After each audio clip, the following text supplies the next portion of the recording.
आज है 1 अक्टूबर 2024 दिन मंगलवार। Welcome back to clean news UP. चलिए देखते हैं उत्तर प्रदेश की 25 फटाफट बड़ी खबरों को। किसानों से धान खरीदने की तैयारी पूरी, बनाए गए 4000 क्रय केंद्र। 1 अक्टूबर से इन जिलों से होगी शुरुआत। उत्तर प्रदेश के सभी जिलों में किसानों से धान खरीदने के लिए खाद्य रसद विभाग व अन्य क्रय एजेंसीज के कुल 4000 क्रय केंद्र निर्धारित किए गए। अधिकृत सूत्रों ने सोमवार को बताया कि 1 अक्टूबर से पश्चिमी उत्तर प्रदेश में धान खरीद शुरू हो जाएगी। लखनऊ संभाग के जनपदों में अलग अलग तिथियों में खरीद होगी। यूपी में बनेंगे 1000 ग्लोबल कैपेसिटी सेंटर, 5 लाख लोगों को मिलेगा रोजगार। उत्तर प्रदेश में 1000 ग्लोबल कैपेसिटी सेंटर स्थापित होंगे। इसके जरिए 5 लाख लोगों को रोजगार मिलेगा। इन्हें स्थापित करने के लिए निजी कंपनीज को जमीन से लेकर स्टैंप ड्यूटी में छूट तक तमाम रियायतें दी जाएंगी। रियायतों का आधार रोजगार की संख्या, निर्यात वृद्धि व नवाचार होगा। यूपी के विकास प्राधिकरणों के कर्मचारियों की पेंशन में अब नहीं चलेगा खेल, एनपीएस पर आया आदेश।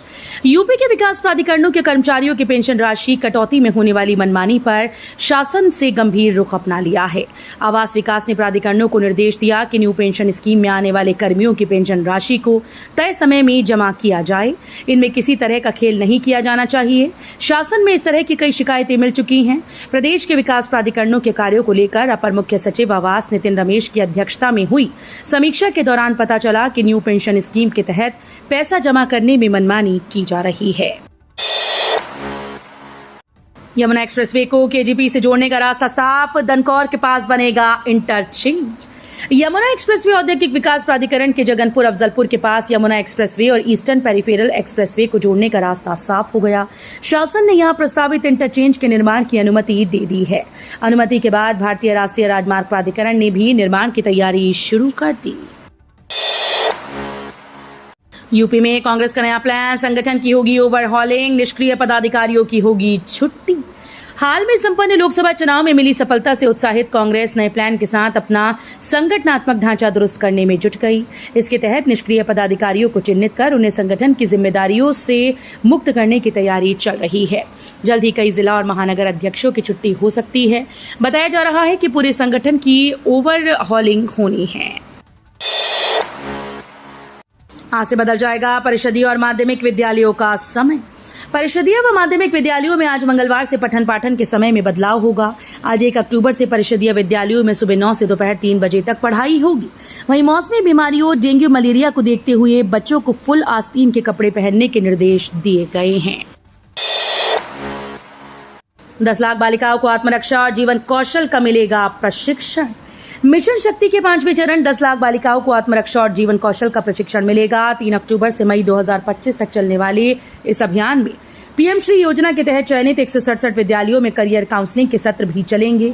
36,772 बालिकाओं में सैनिटरी पैड वितरित कर उनके स्वास्थ्य और विद्यालय पहुंचकर नियमित रूप से शिक्षा ग्रहण करने की राह आसान की जाएगी। पॉली हाउस तकनीक से किसानों को होगा लाभ, अधिक होता है उत्पादन। रायबरेली में किसानों को समृद्ध बनाने के लिए बड़ी पहल शुरू की गई। पॉली हाउस प्रबंधन के गुर सिखाकर किसानों को आर्थिक रूप से और सशक्त किया जाएगा। कृषि वैज्ञानिक पॉली हाउस में किस तरह से कृषि की जाती है, उसके नफा नुकसान के बारे में बता रहे हैं ताकि किसान इस तकनीक से खेती कर सकें। 1.5 जिले की पार्टी, 1 जिले के नेता बारगेन करते हैं। जयंत का नाम लिए बिना संगीत सोम का हमला। अपने बयानों की वजह से लगातार सुर्खियों में रहने वाले बीजेपी के पूर्व विधायक संगीत सोम एक बार फिर से चर्चा में हैं। उनका एक वीडियो सामने आया जिसमें आरएलडी प्रमुख जयंत चौधरी का नाम लिए बगैर संगीत सोम उन पर हमला बोल रहे हैं। संगीत सोम ने कहा कि 1.5 जिले की पार्टी, 1 जिले के नेता बारगेन करते हैं। उन्होंने क्षत्रिय समाज को आईना दिखाने की कोशिश की। उन्होंने कहा कि उनका समाज एकजुट है, इसलिए सीटें मांगते हैं, पार्टी से बारगेन करते हैं। गाजियाबाद में सस्ता प्लॉट खरीदने का सुनहरा मौका, जीडीए ला रहा योजना। गाजियाबाद डेवलपमेंट अथॉरिटी जल्द ही नंदग्राम हाउसिंग स्कीम के तहत प्लॉट बेचने का काम कर रही है। यहां जीडीए के अधिकारी 30 प्लॉट बेचकर करोड़ों की आय अर्जित करेंगे। अधिकारी भूमि का अधिकारी भी निरीक्षण कर चुके हैं। गाजियाबाद विकास प्राधिकरण की ओर से नंदग्राम आवासीय योजना में प्लॉट खरीदने का अवसर है। जीवर एयरपोर्ट की जड़ में घर खरीदने का मौका, स्कीम हो गई लॉन्च। नोएडा के जेवर एयरपोर्ट के पास Yamuna expressway industrial development authority ने अपने नए बिल्डअप हाउस स्कीम की शुरुआत कर दी। इस योजना के तहत 1239 फ्लैट्स की पेशकश की जा रही है और ये स्कीम 19 सितंबर 2024 से 31 मार्च 2025 तक खुली रहेगी। जेवर एयरपोर्ट के नजदीक येडा ने एक खास हाउसिंग स्कीम लॉन्च की। इन स्कीम के तहत सस्ते और शानदार फ्लैट्स मिल रही हैं जो न सिर्फ आपकी जेब के मुताबिक हैं बल्कि बेहतरीन लोकेशन पर भी हैं। ईस्टर्न पेरिफेरल एक्सप्रेसवे और यमुना एक्सप्रेसवे जल्दी जुड़ेंगे। 122 करोड़ की लागत से बनेगा नया इंटरचेंज। यमुना एक्सप्रेसवे औद्योगिक विकास प्राधिकरण ने जगनपुर अफजलपुर के पास यमुना एक्सप्रेसवे और ईस्टर्न पेरिफेरल एक्सप्रेसवे को जोड़ने के लिए इंटरचेंज के निर्माण को मंजूरी दे दी है। ये अनुमति मिलने के बाद भारतीय राष्ट्रीय राजमार्ग प्राधिकरण ने इस परियोजना की तैयारी शुरू कर दी है। यूपी की ब्यूरोक्रेसी में बदलाव की तैयारी, कुछ आईएएस पीसीएस के बदल सकते हैं दायित्व। उत्तर प्रदेश की ब्यूरोक्रेसी यानी कुछ आईएएस व पीसीएस के दायित्व में बदलाव होने वाला है। सोमवार को 2 आईएएस और 4 पीसीएस अफसरों के सेवानिवृत्त होने की वजह से ये बदलाव किया जाएगा। माना जा रहा है कि बड़े विभागों के कुछ अफसर्स के दायित्वों में बदलाव हो सकता है। उच्च स्तर पर इसको लेकर मंथन का दौर शुरू हो गया है। बीएचयू में दीक्षांत समारोह की तैयारियां हुई तेज। 450 मेधावियों को मिलेंगे मेडल। 14 दिसंबर को आयोजन। बीएचयू दीक्षांत समारोह की तैयारियां शुरू हो गई हैं। इस बार मेधावियों को कुल 450 मेडल दिए जाएंगे। इनमें 425 गोल्ड और 25 सिल्वर मेडल होंगे। हर मेडल में 16 ग्राम चांदी और बाकी तांबा होगा। मेडल का व्यास 2.5 इंच और वजन 60 ग्राम होगा। इसकी एक साइड बीएचयू का लोगो और दूसरी साइड मेडलिस्ट का नाम होगा। बीएचयू ने अपनी वेबसाइट पर मेडल बनाने के लिए टेंडर भी जारी कर दिया है। पिछले साल कुल 539 मेडल दिए गए थे।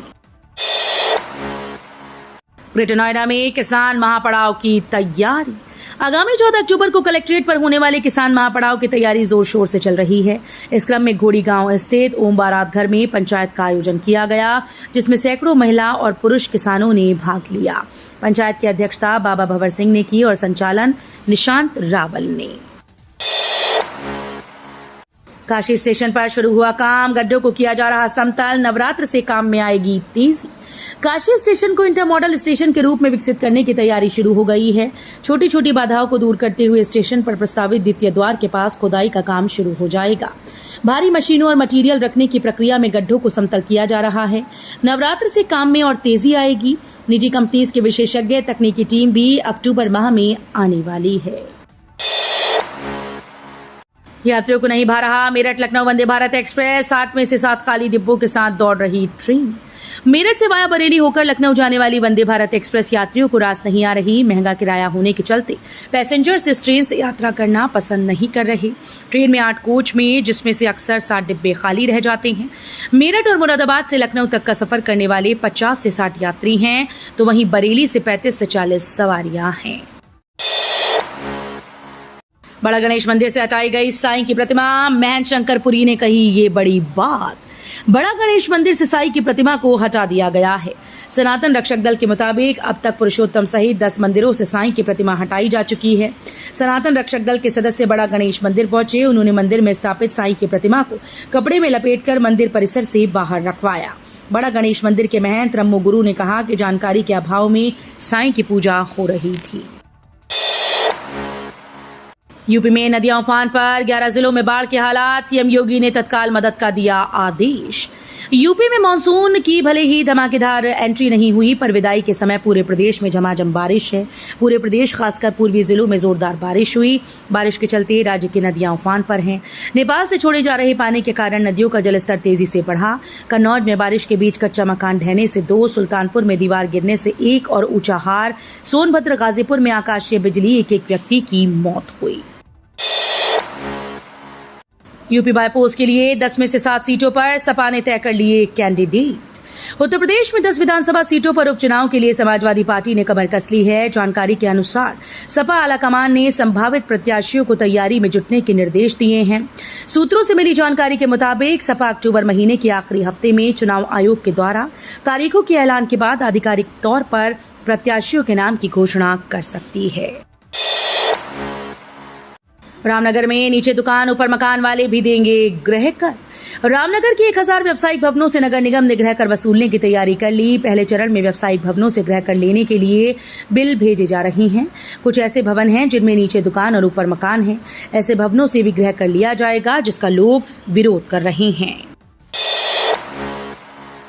भारत से नेपाल को मिलेगी बिजली, खर्च होंगे 462 करोड़, बिछाई जा रही लाइन।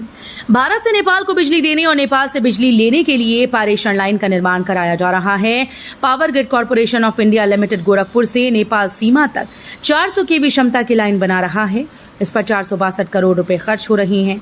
गोरखपुर से नेपाल सीमा तक 94 किलोमीटर लाइन PGCIL और नेपाल सीमा से बुटवल तक 18 किलोमीटर लंबी लाइन का निर्माण नेपाल विद्युत प्राधिकरण करा रहा है। मिर्जापुर में गोकशी की शिकायत मिलने पर बड़ी कार्रवाई, चौकी इंचार्ज समेत 10 पुलिसकर्मी सस्पेंड।